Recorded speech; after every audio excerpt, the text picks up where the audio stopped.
आज बांग्लादेश चल रहा है। कुछ आई थिंक साल भर पहले लंका चल रहा था। कुछ समय बीच में नेपाल के अंदर प्रॉब्लम्स आ रही थी। हमारा वेस्टर्न बॉर्डर तो वैसे भी जलजले में रहता है। उसके अंदर कभी ना कभी कब जाके अंदर से लावा फूटेगा मालूम नहीं। लोग घुसते रहते हैं। अफगानिस्तान में भी प्रॉब्लम्स है। मैं ये बात क्यों कह रहा हूं क्योंकि देखिए, एक देश की सुरक्षा तब होती है जब उसके सीमाएं सुरक्षित होती हैं। अगर मैं आपको अपने इतिहास में ले जाऊं तो वो इतिहास बताता है कि जब सिकंदर ने हमला किया था, वो ऊपर से आते हैं लोग, खैबर की तरफ से आते हैं शायद, और जब आगे बढ़े थे तो पुरू ने उसका मुकाबला किया था और बहुत बड़ा बैटल हुआ था। लेकिन बीच में हमारे कई लोगों ने जैसे हमारे यहाँ मीरचंद और जाफर जैसे कई लोग होते हैं, जयचंद जैसे, जो बीच में रास्ता खोल देते हैं दरवाजा आगे बढ़ने के लिए।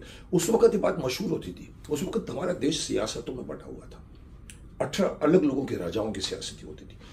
कई लोगों ने मुझे बताया, सर जब किसी एक राजा के देश पर हमला होता था, जब राज्य पर, तो उधर के आगे वाले राजा को खबर बहुत मुश्किल, उस जमाने में मोबाइल तो था नहीं, पर उनको खबर मिलती थी कि अटैक हुआ है। तो वो लोग क्या बोलते थे, अरे ठीक है ना, उधर है ना, अभी तक कहाँ, हमारे पास बहुत दूर है यार, कहाँ आएगा। और वो लोग हेल्प नहीं करते उस राजा को जिसके ऊपर अटैक हुआ है।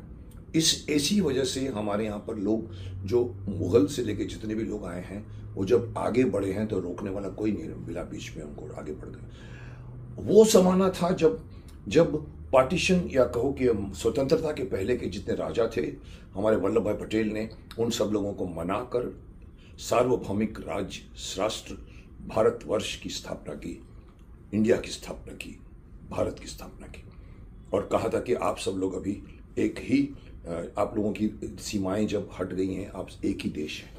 तो हमारी सीमा क्या हुई? हमारी सीमा आजकल क्या है? यहाँ पर नीचे लंका है, हमारे ईस्ट में बांग्लादेश है, वेस्ट में पाकिस्तान है, ऊपर नेपाल है। अगर हमको अपने आप को सुरक्षित करना है तो हर राजा का, हर शासन करने वाली पार्टी का ये कर्तव्य है कि वो देखे कि अरुणाचल से चाइना का तो नहीं घुस रहा है, जो घुसा था और बहुत लॉस किया था हम लोगों को। आज लद्दाख में बात होती है, आज वहाँ के बॉर्डर, पाकिस्तान के बॉर्डर खुले हुए हैं, और अब ऐसा मौका है कि बांग्लादेश सडनली ज्वालामुखी की तरफ हटा है। मैं आपको बांग्लादेश की हालत बताना चाहूँगा। बांग्लादेश में 44 जिलों में मंदिरों में तोड़फोड़ हुई है। 2 हिंदू नेताओं की हत्याएं हुई हैं। पिछले एक आंदोलन में पहले तो आरक्षण के मुद्दों पर छात्रों का हिंसक प्रदर्शन हुआ, उसके बाद शेख हसीना के देश छोड़ने के बाद की अराजकता के बीच अभी तक 440 लोगों की मौत हो चुकी है। हिंदू, बौद्ध, ईसाई अलावा अहमियाओं के भी दहशत का माहौल है। बांग्लादेश में 64 जिलों में से 44 जिलों में हिंदू और बौद्ध मंदिरों को निशाना बनाया गया है। हसीना की आवामी लीग पार्टी के हिंदू नेता उत्तर पश्चिम सिराजगंज और रंगपुर में 2 नेता मारे गए हैं। देश भर में 450 पुलिस स्टेशनों पर हमला किया गया। शेख हसीना के 9 मंत्रियों और राज्य मंत्रियों के घरों के साथ साथ 27 सांसदों पर हमला किया गया है। कई मंत्रियों के आवासों को फूंक दिया गया है।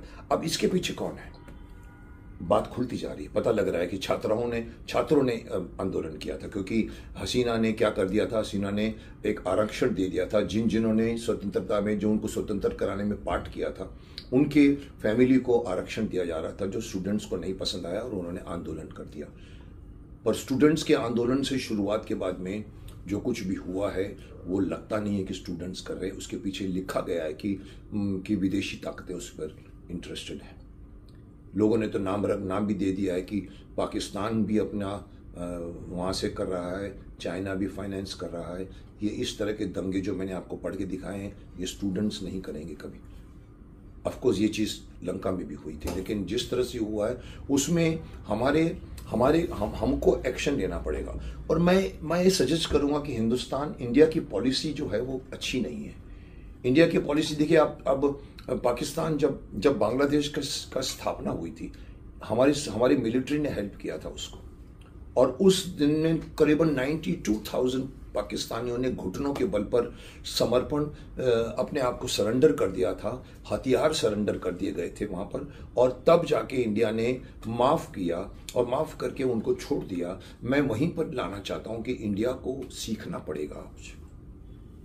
उस वक्त अगर इंडिया ने कंडीशन रखी होती तो आजाद कश्मीर नहीं रहता। उस वक्त इंडिया की पोजीशन ये थी कि पूरे के पूरे पाकिस्तानी के सैनिक उनके कब्जे में थे अगर वो कंडीशन रखते। इंडिया नहीं करता। इंडिया में हमारा ये है, माफ कर दिया, क्षमा, हमारे यहाँ पर बात मानते रहते हैं। इसी का खामियाजा हमारे हिस्ट्री में भी भुगत चुके हैं। 17 बार करने के बाद में 18वीं बार में मैं ये कहना चाहता हूँ कि इंडिया को क्या करना चाहिए। इंडिया को सीखना चाहिए अमेरिका से कि वो जिस किसी भी देश को हेल्प करता है वहां पर अपनी मिलिट्री को तैनात कर देता है। अगर वियतनाम में भी उसने हेल्प किया, अफगानिस्तान में भी हेल्प किया, जहां जहां पर हेल्प किया वहां पर अपना मिलिट्री हेडक्वार्टर बना देते हैं। चाइना भी यही करता है, लंका में अपना मिलिट्री बेस बनाना चाहता था। इंडिया क्यों नहीं कर सकती? इंडिया को हेल्प करना चाहिए, क्योंकि पिछली सरकार हमारे फेवर में थी। अब की जो सरकार आई है वो चाइना फेवर की है। चाइना तो घुसना चाहता है, तो सबको मालूम है। अगर बांग्लादेश को हम लोगों को हेल्प करके वहां पर अपनी मिलिट्री को तैनात करना चाहिए, एक मिलिट्री बेस रखना चाहिए जो अमेरिका रखती है। अमेरिका जहां जहां पर भी गई है उनका वहां पर एक मिलिट्री बेस बन जाता है। ये मिलिट्री बेस अगर हमारा बांग्लादेश में बना हुआ है तो हम कोई भी आक्रमण को हम लोग वहां से अब हम उनके साथ लड़ सकते हैं। नेपाल में अगर हमारी मिलिट्री बेस है, चाइना को अंदर नहीं आने दे सकते हम लोग। कहीं ना कहीं इंडिया को सोचना पड़ेगा। ये आज जो बांग्लादेश में हुआ है उससे सीख मिलनी चाहिए कि हमारा ईस्टर्न बॉर्डर सुरक्षित नहीं है। कभी भी अगर वो विदेशियों के हाथ में चला गया, अगर वो चाइना के हाथ में चला गया, क्योंकि वहाँ जो नेता आए हैं वो चाइना के फेवर के हैं। लोग तो कहते हैं कि फाइनेंस हो रहा है, दोनों तरफ से, पाकिस्तान की तरफ से हो रहा है। हमारे विदेश मंत्री जयशंकर जी ने भी कहा है कि ये बहुत चिंताजनक सिचुएशन है, हमको टाइम लगेगा सोचने को क्या करना चाहिए। मैं कोई बहुत बड़ा राजनीतिज्ञ भी नहीं हूँ, मैं कोई बड़ा नेता भी नहीं हूँ। मैं सिर्फ जो मेरे दिमाग में आता बोल देता हूँ। मैं सिर्फ ये सजेस्ट करूँगा अपनी सरकार से कि सर इस बार वो पुराने धर्म भूल जाइए कि क्षमा हमारी सबसे बड़ी बात है। आप इस वक्त थोड़ा सा सेंसिबली करिए, बांग्लादेश को हेल्प करिए। बांग्लादेश की जो अपदस्थ सरकार है जिसमें हसीना जी भाग कर आई हैं उसको फिर से वहाँ पर करें, क्योंकि वो हमारे फेवर में थी। अभी जो सरकार बनेगी हमारे फेवर में नहीं होगी। अगर वो फेवर में नहीं होगी तो वो बॉर्डर खुला रहेगा हमारा आने के लिए। उस बॉर्डर को सील करने के लिए आपको वहाँ पर अपनी मिलिट्री को तैनात करना चाहिए। तब जाके हम ये हासिल कर सकते हैं कि कोई भी हम पर हमला करेगा, हम सक्षम हैं उनको रोकने के लिए। तो why not become little bit more practical and think about. इस बांग्लादेश के इश्यू से अब शुरुआत हुई है, आप अपने पड़ोसी देशों से मित्रता बनाइए, उनको संरक्षण दीजिए और ट्रीटी करिए कि हमारी मिलिट्री वहाँ पर तैनात रहेगी, आपकी भी सुरक्षा के लिए और हमारी भी सुरक्षा के लिए। मैं नहीं समझता कि कोई भी जो आसपास के नेशन है वो नहीं मानेंगे। नेपाल भी मान जाएंगे, लंका भी मान जाएगी बात को, बांग्लादेश भी मानने को है, बिकॉज उनकी हालत ही वही है। और कोशिश करिए ये होए तो हमारा देश सुरक्षित रहेगा। और क्योंकि ये कई लोग कहते हैं सर ये कभी कभी तो इंडिया में भी हो सकता है। मैंने कहा इंडिया में नहीं होगा। इंडिया जो है वो इतना कमज़ोर नहीं है कि वो कोई आदमी आकर मिलिट्री जो है वो कू कर सकती है। हमारे यहाँ पर हमारा देश बहुत ही मिला जुला लोगों से भरा पड़ा है और देशभक्ति भी हमारे अंदर है। तो ऐसा तो कुछ होने वाला नहीं है। पर फिर भी मैं अगेन अपनी तरफ से भी कहूँगा, शक्तिमान की भी तरफ से करूँगा कि prevention is better than cure.